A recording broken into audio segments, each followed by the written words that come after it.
તુલસીદાસજીની પાસે એક વ્યક્તિ આવીને પૂછે છે કે મહારાજ એ કહો કે મોટામાં મોટો ધર્મ કયો?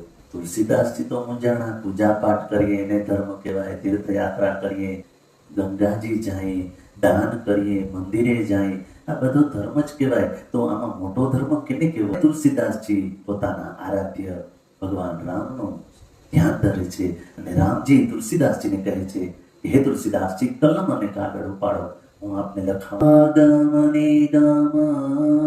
પ્રસિદ્ધ પુરાણ સેવા કર્મ કઠિન જગ જાના. રામજી કહે છે હે તુલસીદાસજી, મોટામાં મોટો ધર્મ છે સેવા.